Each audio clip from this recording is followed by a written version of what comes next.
Well, this is Sky News. In just a moment, the press preview, a first look at what is on the front pages. First, though, to breaking news, and the long-awaited Hillsborough Law will be introduced in Parliament tomorrow. It's aimed at making sure public institutions, public servants and officials have a legal duty to tell the truth during any inquiry. But let's bring in our political correspondent, Rob Pyle, who joins us from Westminster. I mean, seen as a real victory, Rob, for campaigners to end the culture of cover-ups, as the government described it, but fears it could get diluted. Yeah, long promised this law, but tomorrow we will see in Parliament, in the Commons, this bill introduced. Technically, it's called the Public Office Accountability Bill, but it will be known more colloquially, I think, as the Hillsborough Law. As you say, designed to prevent the type of cover-up that we saw after the disaster in 1989 at the Hillsborough Stadium in Sheffield, where Liverpool fans were crushed, but then the public authorities afterwards attempted essentially a cover-up. Now, there had been concern, as you suggest, that the law may have been diluted, watered down. Looking at the briefing document the government has provided, though, one of the key bits that some campaigners feared may have been taken out does look to be in there, and that's what in the jargon is a legal duty of candour. It's essentially a law to make sure that public officials act with honesty, act with integrity, don't mislead, don't lie, with criminal sanctions possible for egregious breaches. Also a new offence for misleading the public, with criminal sanctions on that as well. And then also what will be in this law will be an expansion of legal aid to make sure that bereaved families, when they go to proceedings, to inquests, have funding to essentially have their own legal team to try and prevent the kind of David and Goliath legal battles that we have seen in the past. We've got a quote that is on the government press release from one of the campaigners whose son died at Hillsborough. Margaret Aspinall has said, "It's been a long journey to get here. I'm so grateful for the Prime Minister to fulfilling his promise to me." Now, of course, it's named after and the Hillsborough disaster and as a legacy for the victims, but the government is also saying that it has been brought in learning from other scandals, other disasters, things like Grenfell, Windrush, the Post Office Horizon scandal as well, and the infected blood scandal, and say that this law, this overhaul, should change how public authorities react to scandals like that. As ever, I think the families and MPs will be wanting to read the detail of all this, though. Rob, with that breaking news, thank you.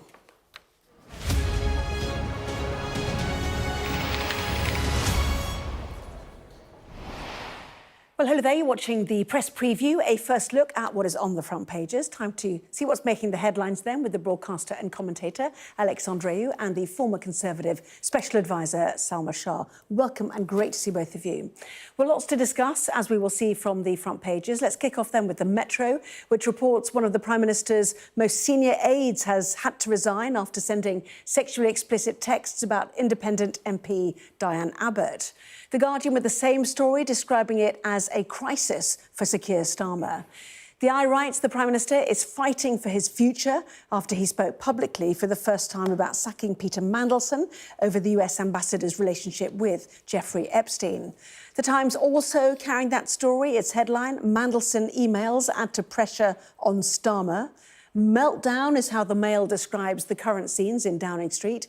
They say party unrest is mounting as MPs reportedly speculate over how long Starmer will last.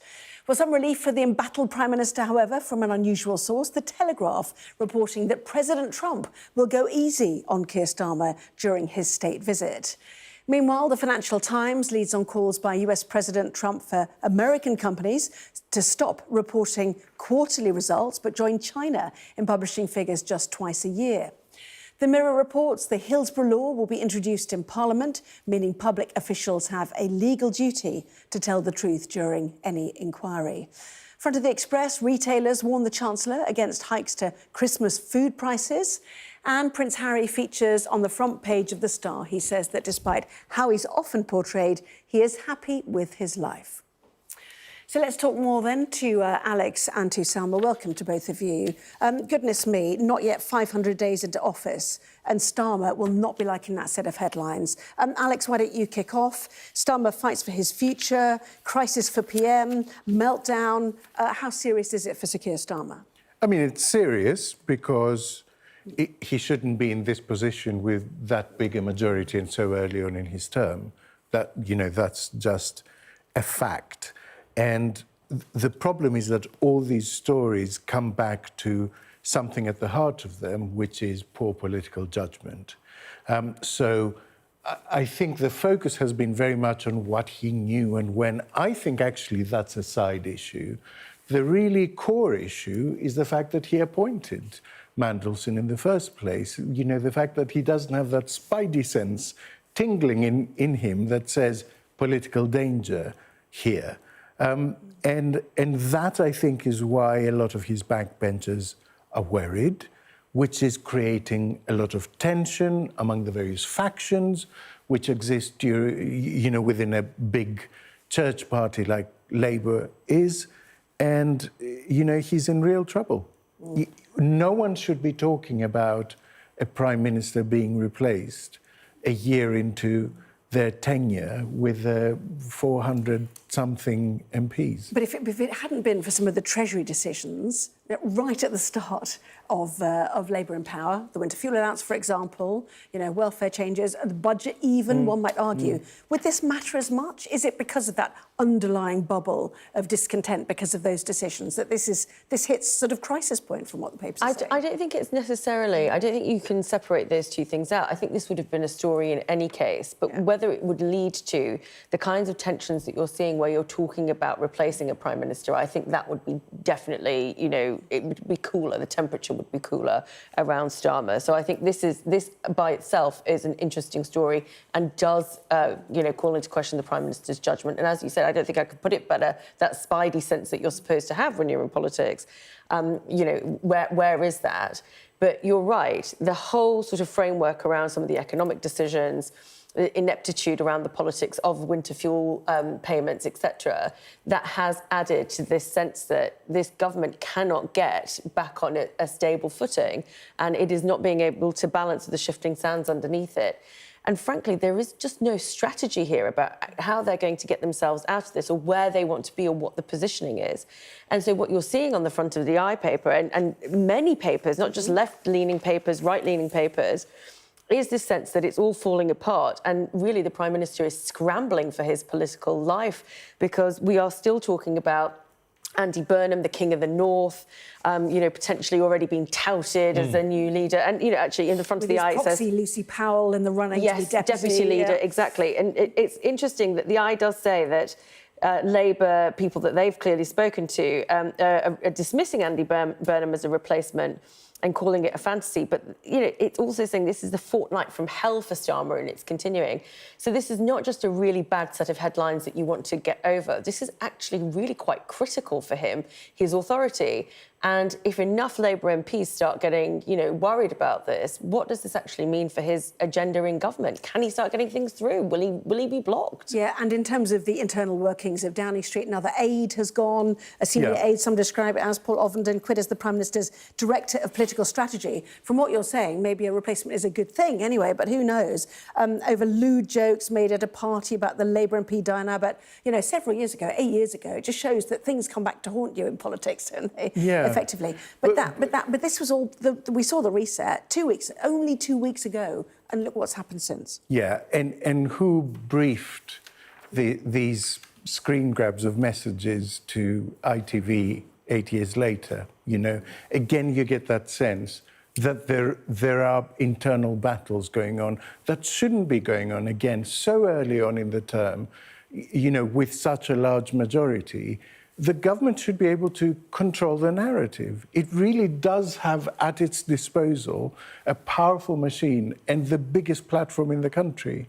And it's interesting that around Angela Rayner's resignation, when there was the reshuffle, that was the only day, the first day I felt the government actually took what was a bad story and took the news agenda by the scruff of the neck and turned it into a story of sort of efficiency and doing things very quickly and decisively. And that was it.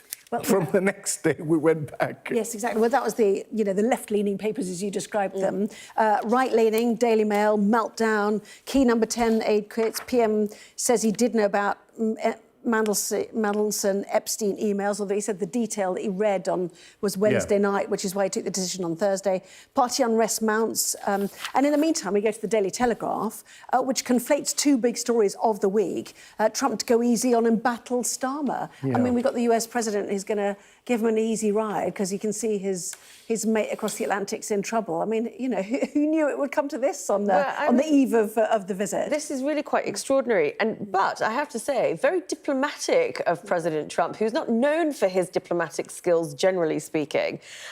What's interesting about this is that in the copy, there's one former official who's quoted saying, this trip will be about the splendour of Windsor Castle, inspecting the troops, and a big banquet. This is a big deal for him, and the plan is to keep it about that. So Trump also is aware that he doesn't want the resignation of the British man in Washington overshadowing his moment with the king, an unprecedented, as Keir Starmer said, second invitation for a state visit for the president. And so the president actually very wisely is going, no, guys, this one's about me. Or indeed, he doesn't want questions about Epstein during this trip, because I feel the big orange elephant in the middle of the room we're all tiptoeing around is the fact that, Peter Mandelson was chosen for that position to be the interface with President Trump, not despite his questionable connections and, his rather ephemeral morals, but because of them, because he shares them with Trump. This is someone who appears in the same birthday book.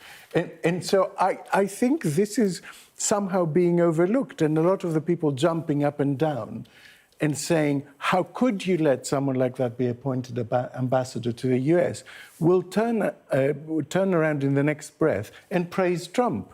I think that His Majesty's lobby, the lobby journalists, the political journalists that cover Westminster have probably already had that thought, and they're probably penning their questions when they get an opportunity to ask the president on these very issues. Yes, we heard at the weekend, of course, he was a risk worth taking, and an unusual presidency, needed to deliver an unusual UK ambassador to Washington. But anyway, that's how it's ended up. But, come Thursday in the press conference, it will be interesting, and full coverage of all of that, certainly of what will be an extraordinary state visit, even though they are behind, stately homes and castles. Quite frankly, I know. But it will be so interesting. It will be so interesting because actually there's a philosophical disagreement there. One is now saying that is a sackable offence, and the other one wants to say it's a hoax, it's a nothing burger. How will that resolve itself? Plenty more still to come in the next part of our programme, and a warning to the Chancellor from food retailers as Christmas approaches.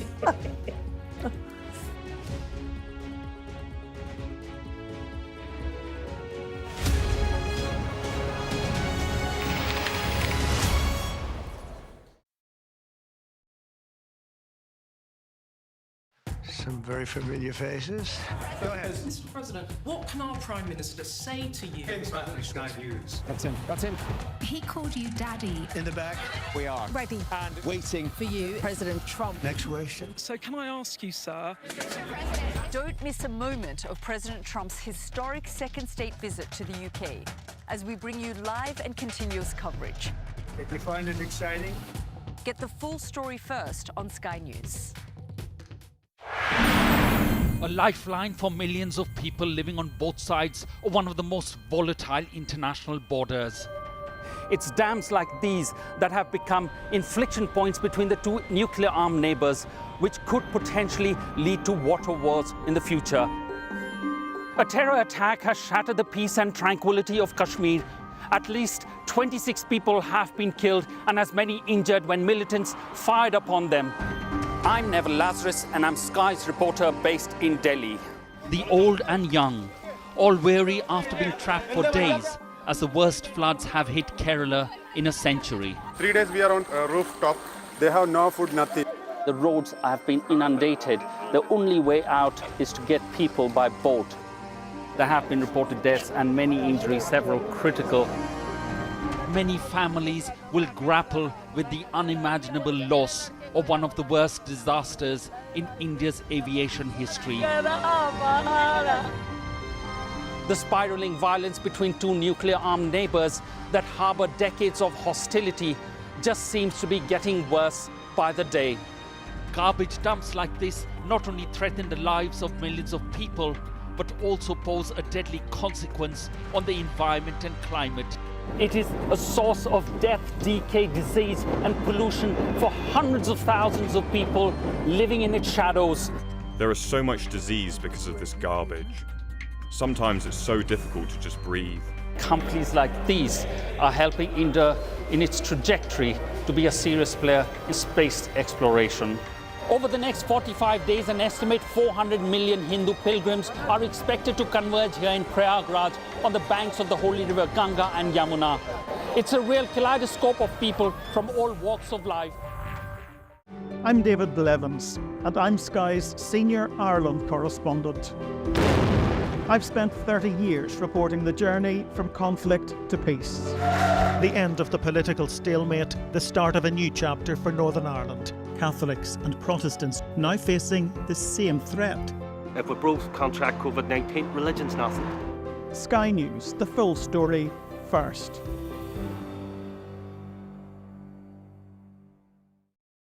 Fire, shouts the commander. There's a dash to safety. We've now got to wait inside the shelter to see if there is incoming. I'm Deborah Hames, Sky Security and Defence Editor. Should Russia's war with Ukraine escalate significantly, pilots like these could be called upon to go into combat for real.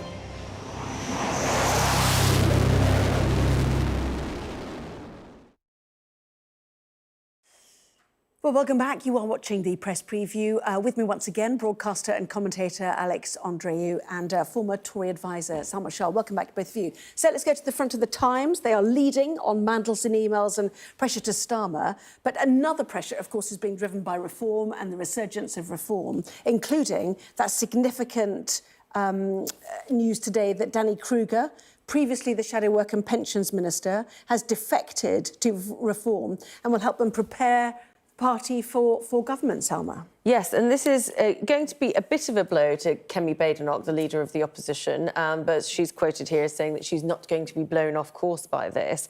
And, you know, inevitably, this is showing reform has momentum. It is taking Conservative MP. So this is an actual parliamentarian who's now going to switch and, you know, bolster reform's numbers again.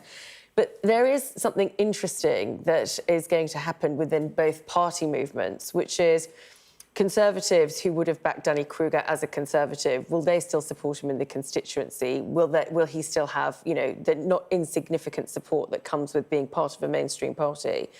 But critically, how do reform activists and party members actually feel about Conservatives going, you know, in a job lot over to reform? Is it basically just going to become an offshoot of the Conservative Party? Are there new people who are actually wanting to join reform who are going to create this platform? And also, are Labour people now going to start defecting to reform? Because we already know that they take a lot of the Conservative support, but where they are reaching and sort of the kinds of policies that they're talking about, this is really Labour heartland stuff as well. So I think the really interesting thing is going to be when they start ceding, when Labour starts ceding potentially some of their parliamentarians, some of their activists to reform as well. Yeah, if that happens, yeah, dilution of reform as a revolutionary entity. Although they said they weren't revolutionary, didn't they, today? Radical but not revolutionary, I think I heard. You know, but this, I mean, nonetheless, this is significant, partly because of the type of conservatism that Danny Kruger represents. Yes, because Danny Kruger is not like Nadine Dorries or Andrea Jenkins. You know, he's got his career ahead of him in many ways, and he is a person with ideas. I don't agree with them, but he has them.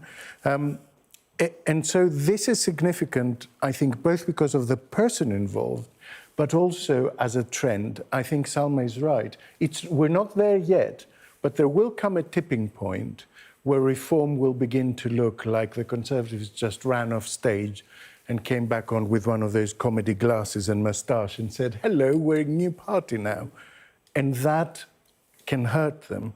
But also, I think, creating a department for preparing them for government and putting a conservative shadow minister at the head of it, I think that's a strategic error as well, because Reform UK's biggest trump card is the fact that they're an insurgent, they're not part of the establishment. The message to their voters is you have to go out there and vote for us because the deep state and the establishment will try to stop us. If they begin 4 years before an election saying we've got it in the bag, we're preparing for government, it's a done deal, I think that hurts them. Yeah, well, it's all about the cost of living. I think that's what the Daily Express is trying to tell us here. Millions will face another surge in food bills. Retailers have urged Rachel Reeves to think very, very carefully with food and drink inflation expected at 5.7% by the end of the year. And then very quickly, the last story we did not get to, which is about TikTok. Let's have a look at that. There we go. TikTok deal beats the clock. We will discuss that more a little bit later on. But both of you, thank you very much indeed. Alex, Salma, thank you. See you for more in the 11. We will have more too on our interview with President Zelensky. Back in a moment. Hear that whistle and that crunch? We know that they're coming from the south of the city where there's a column of Russian armoury. I'm Alex Crawford and I'm Sky's special correspondent based in Istanbul. Look at that sheet of flames, and that has happened within minutes, and now it's coming from both sides, and it's moving this way.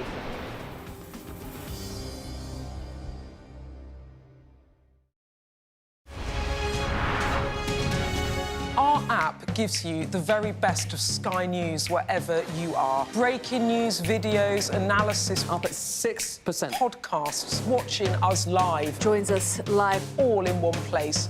And all at just the touch of a screen. The Sky News app. Get the full story first.